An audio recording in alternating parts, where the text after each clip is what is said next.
የማትወድህ ሴት ይህንን ታደርጋለች። ትወደኛለች አትወደኝም የሚል ጭንቀት ብዙ ወንዶችን ግራ የሚያጋባቸው ጉዳይ ነው።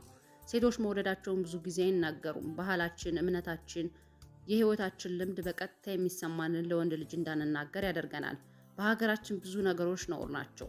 ከመናገር ይልቅ ዝም ማለትን ያበረታታል ባህላችን። ሴቶች ትናንትም ዛሬም ነገም ይዋሻሉ። በመሃል ቤት ወንዶች እንዳትጎዱ ይህንን ዘዴ ተከተሉ። ቀጥሎ ሴቶች እንደማይፈልጉህ በተዘዋዋሪ የሚናገሩበትን ጥበብና የሚጠቀሟቸውን ተመሳሳይ ቃላቶች እነግራቸዋለሁ። ምላሽ ትሰጠኛለች፣ እሺ ትለኛለች ብለህ በመጠበቅ ጊዜህ እንዳይጎዳ ስሜትህም ደግሞ እንዳይነካ አግዝሃለሁ። ለሳቢሳ ሚዲያ አዲስ የሆናችሁ ሰብስክራይብ አድርጉ። ሀሳብ አስተያየታችሁን ኮሜንት ላይ ጻፉልኝ። መልካም ቆይታ።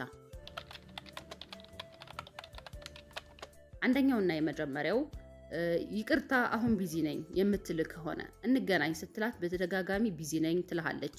የምትፈልግህ ቢሆን ኖሮ እናቷን አባብላ አባቷን ሸውዳ ወንድሟን ጓደኛዬ ሜሪ ጋር ላጥና ብላ እህቷን ደግሞ ላይብራሪ ልሄድ ብላ ትመጣ ነበረ። በተደጋጋሚ አይመቸኝም ቢዚ ነኝ የምትልህ ከሆነ እንደማትፈልግህ እየነገረች ነው። አንድ ጓደኛዬ ያጫወተኝ ገጠመኝ ልንገራችሁ። ታሪኩ ከ6 ዓመት በፊት ነው። ልጁ ሊያገኛት ቀጠሮ ይዘዋል። እሱ ቀድሞ ከሚገናኙበት ካፌ ሄዶ ተቀምጦ እየጠበቃት ነበረ። ቢጠብቃትም አትመጣም። ረጅም ሰዓት ቆየችበት። ሲደውልላት መጣው ትለዋለች። አሁንም ይደውላል። በኋላ የገጠር ቤተሰቦች መጥተው ነው ትለዋለች። ጠብቀኝ እመጣለሁ እያለችው መሸ። እሱም ተበሳጭቶ በእግሩ ወክ ሲያደርግ ከተማ መሃል ወንድ አቅፏ ሲጓዙ አገኛት። ብስጭቱን ተቋቁሞ ሰላም ብሏት አለፈ። ስታየው በጣም ደነገጠች። ድጋሚ ስልኳ ላይ አልደወለላት። እንደ ተዋት እርግፍ አድርጎ ነገረኝ። ይህች ልጅ በቃ አትፈልገውም። ሌላ ወንድ አቅፋ እየሄደች ነው፣ ወይም ሌላ ወንድ አቅፎ ይዟታል። እሱ ግን አልገባውም ነበረ። እንደዚህ አይነት ምልክቶች ስታይ አምልጥ፣ ትተሃት ሂድ። መደበሪያ ልታደርግ ትችል ይሆናል። አማራጭ አድርጋ ሊሆን ይችላል። 2-3 ጊዜ ቀጠሮ ከሰረዘች በቃ ላሽበል። እሷ ላይ የምታባክነውን ጊዜና ኤነርጂ ሌላ ሴት አብስልበት። ስላልፈለገችው ነው፣ ስለማትወደው ወይም ደግሞ ምናልባት ላንተ ቀጠሮ ጊዜ በማራዘም ዛሬ አይመቸኝም ነገ አይመቸኝም በማለት እንዳትተዋት ፈልጋለች። እንዳትተዋት የፈለገችው ደግሞ ነገ ያኛው ወንድ ሲተዋት አንተ ጋር ልትመጣ ፈልጋለች። ስለዚህ ባጣ ቆይ እያደረገች ነው። ያ ስላልገባህ አንተ የእውነትም ስላልተመቻት ነው ብለህ ስለምታስብ የእውነትም ቢዚ ናት በሚል ሀሳብ ጊዜህን ታባክናለህ፣ ኢነርጂህን ታባክናለህ። እሷን በመጠበቅ የማይገባህን ዋጋ ትከፍላለህ። ምናልባትም እድሜህንም ታጣው ይሆናል።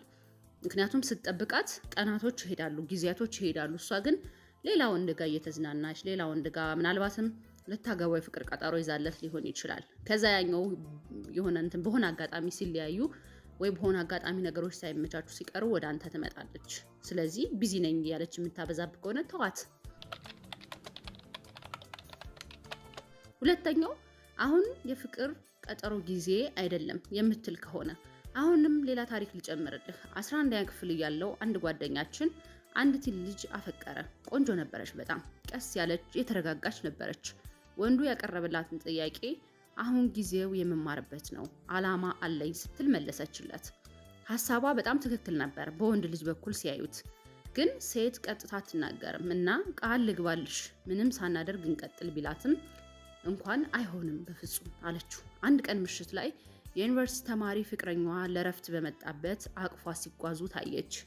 አየህ፣ እሷ ዩኒቨርሲቲ ስትገባ አስተማሪዋን አግብታ ወለደች። ይሄ ነው የሆነው። ያ ልጅ ግን ምናልባት አሁን የፍቅር ጊዜ አይደለም ወይም አሁን መማር አለብኝ እያለች እሷን በመጠበቅ እድሜውን ጊዜውን ያዋክናል። እሷ ግን ሌላ ፍቅረኛ ይዛ ነበር። ለዛ ነው ሴቶች በቀጥታ አይናገሩም የምልህ። ምንም የፍቅር ስሜት ስላልነበራት ነበር ልጁ እንዳይጨቃጨቃት ብቻ ነበር አሁን ፍቅር ውስጥ መግባት አልፈልግም ያለችው። ወይም ደግሞ ያኛው ሲለየኝ ወደሱ እመጣለሁ የሚል ሀሳብ ኑሯት ሊሆን ይችላል። ሴት ልጅ የፍቅር ስሜት ለሌላት ወንድ እንዲህ ነው የምትናገረው። አላማ አለኝ ትልሃለች። ሞራልህን ላለመጉዳት ስውርና ትሁት ምላሽ እየሰጠች ነው። የማትፈልግህ በብዛት ማሳደድ ወይም ደግሞ የማትወድህን ሴት በብዛት ማሳደድህን ባበዛህ ቁጥር የምትፈልግህን ሴት እያጣህ ነውና በጣም ነቃ ብለህ መጠበቅ ይኖርብሃል። ብትወድ ብታፈቅር ኖሮ ምላሽ ትሰጥ ነበር። ግን አንደኛ ሞራል ክላለ መንካት ነው፣ ሁለተኛ ደግሞ እንዳልኩ ነው። እና ብዙ ጊዜ እንደዛ አላማ አለኝ ሆነ ምናምን ሲባሉ ወንዶች አይ ጠብቅሻለሁ በቃ ችግር የለውም አላማሽን አሳኪ ይላሉ። ግን ውሸት። በቀጥታ መናገር ስለማትፈልግ ወይም አልወድህም ማለት አይ በቃ አልፈልግህም ፍቅረኛ አለኝ ላለ ማለት ነው። አንተን እንትን የምትልህ ጊዜ ቀጠሮ እየሰጠች ወይም ደግሞ አላማዬን ላሳካ ምናምን እያለችህ አንተ አላማዋን ታሳካለች ብለህ ስትጠብቅ ሌላ መጥቶ አፈፍ ያደርግና ያኔ አንተ ከስረህ ትቀራለህ። ያኔ አንተ ትበሳጫለህ። ያኔ አንተ አላማ ቢስ ትሆናለህ። ሶስተኛው ጥሩ ልጅ ነህ ግን ካለችህ ሱማሌ ምን ይላል መሰለህ? አማራ በንግግሩ መሃል ግን ማለት ሲጀምር በደንብ አድምጠው ይላል ይባላል አይደለ? ሴቶችም ግን ካሉ ችግር አለ ማለት ነው። እንደ ወንድሜ ነው የማየህ፣ እንደ ጓደኛዬ ነው የማስብህ፣ ግን ጓደኝነትህን ማጣት አልፈልግም የሚሉ ቃላትን ከተናገረች አትድከም።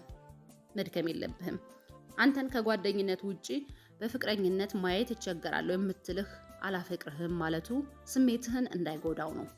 ንግግሩ ቀጥታ ነው እኮ አላፈቅርህም እንደማለት ነው። ግን ብዙ ወንዶች ተስፋ በማድረግ ይሸወዳሉ። ሀሳቧን ትቀይራለች፣ አሳምናታለሁ ይላሉ፣ ትወደኛለች ይላሉ። እንደ ሰው አዝናልህ ነው እንጂ እንዲህ የምትል ወይም ስሜትህን ልጠብቅልህ ፈልጋ ነው እንጂ ምንም የፍቅር ስሜት የላት ምንም አይነት ነገር። ግን ካለችህ ችግር አለ። ስለዚህ እዛ ችግር ውስጥ አንተ ምን አስገባ? እዛ አጣብቅኝ ውስጥ ለምን ትገባለህ? አንተ ለምንድን ነው እዛ አጣብቅኝ ውስጥ ልትገባ የፈለግከው? ለምን እኮ ጥቅሙ ምንድን ነው? አልወደደችህም፣ ለስሜት ተጨንቃልህ ነው ጓደኝነትህን እፈልገዋለሁ ምናምን የምትል። ግን አንዳንድ ወንዶች እንዴት ይሸወዳሉ? አይ አሳምናታለሁ፣ በቃ ጥሩ ስራዎችን እያደረግኩ ጥሩ ነገሮችን እያደረግኩኝ በደንብ እንድታምነኝ በደንብ ወደ ፍቅር አመጣለሁ፣ እሷን በቃ ፍቅረኛ ያደርጋታለሁ፣ እለውጣታለሁ ትላለህ። በፍጹም መለወጥ የማይፈልግን ሰው ለመለወጥ መሞከር ከባድ ነው። ይቺ ሴት በቃ እኔ እንደ ጓደኛዬ እንደ ወንድሜ ነው ማየት ካለችህ ልትለወጥ ወይም ደግሞ እንትን ልትልህ አልፈለገችም። ፍቅረኛዋ ልታደርግህ ስላልፈለገች እርግፋ አድርገህ መተው ብቻ ነው ያለብህ እንጂ አንተ አይ እንዲህ ማድረግ አለብኝ፣ አይ እንደዚህ መሆን አለብሽ እያልክ ጊዜህን መግደል የለብህ። መቀይራት አለው በፍጹም አቀይራትም። እውነቴን ልንገርህ አቀይራትም። በቃ እንደማትወድ እነዚህ ምልክቶች ካየህ ለምን ትደክማለህ? ቢዚ ነኝ እያለችህ አሁን ፕሮግራም አይደለም ለፍቅር እያለችህ ጥሩ ነህ ግን ደግሞ ምናምን እያለችህ የምታባብልህ ከሆነ እየሸወደች ነው። ምናልባት ልጅቱ እንዲሁም በጣም ትሪት ማድረግ ስለምትችል የሰው ስሜት እንዳይጎዳ ስለምትጨነቅ ነው ይሄን ያደረገችልህ። አንዳንድ ጊዜ አይ እንዳትደርስብኝ አጠገቤ አልፈልግህም መባል ይሻላል። በቃ አልፈልግህም እኔ እኮ አልወድህም ስትልህ ከአንጀት የሆነ ቁርጥ ለማድረግ ትሞክራለህ። ግን እንደዚህ ሆኖ በዚህ ወጥቶ በዚህ ገብቶ የምትል ከሆነ ከአንተም ከልብ ሳይወጣ እየተጎዳህ ነው የምትሄደው። ስለዚህ እንደዚህ የምትል ሴት ካለች መተው ነው ያለብህ። ለምን ስሜትህን ትጎዳለህ? በሞላ ሴት አገሩ በሙሉ ቆንጆ ባለበት ሴት አንተ ስሜትህን ለምን ትጎዳለህ? ብዙ ወንዶች ይሸወዳሉ ሳያውቁ። እኔ እኮ የምትወደው ይመስለኝ፣ እኔ እኮ ትቀይራለች፣ እኔ እኮ እየጠበቅኳት እኮ አገባች። ኖ መጀመሪያም ነግረሃለች መልሷል። ቀጥታ አልፈልግህም ፍቅረኛ አለኝ ስላላች ነው። አንዳንዴ ለምሳሌ ቢዚ ነኝ እያለችው በቀነ ቀጠሮ ጊዜውን ይጨርስና ስታገባ ሰርጓ ላይ ትጠራዋለች ወይም ማግባቷን በሰዎች ይሰማል። ይሄኔ በጣም ይበሳጫል። ለምንድን ነው እንደዚህ የጎዳችኝ? እኔ እኮ 1 ዓመት ነው የጠበቅኳት፣ እኔ እኮ 2 ዓመት ነው የጠበቅኳት። ምናልባት አልተመቻትም ብዬ፣ ግን ተመችቷት ነበረ። አንተ ነህ የተሸወድከው፣ አንተ ነህ በግ የሆንከው፣ አንተ ነህ ጅል የሆንከው፣ አንተ ነህ መንቃት ያቃተህ። ስለማትፈልግህ ስሜትህን ለመጠበቅ ቢዚ ነኝ ምናምን እያለች እንደ ባጣ ቆየም ስለምታደርግህ ነው። አንተ ግን ይሄንን ምልክት ስታሳይ እርግፍ አድርገህ ለምን አትተዋትም? ለምን ትጎዳለህ? በሞላ ሴት ለምን ትጨነቃለህ? ብዙ ወንዶች በዚህ ነው የምትሸወዱት። መጨረሻ ላይ አግብታ ለሰርጉ ትጠራለህ። ያኔ ስትጠራ የጸጋዬን እሸቱን ሰርግ ሽለት የሚለውን እየዘፈንክ ልትሄድ ነው የምትችለው። በመጨረሻም አንድ ሀሳብ ላይ ልታሰምሩልኝ እፈልጋለሁ።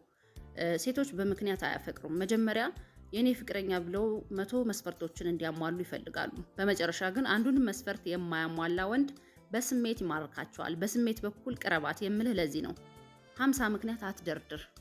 በስሜት በጥሩ ነገር በጥሩ ሙድ ቅረባት እንጂ 50 እንትን ፎርሙላ ቢኖራት።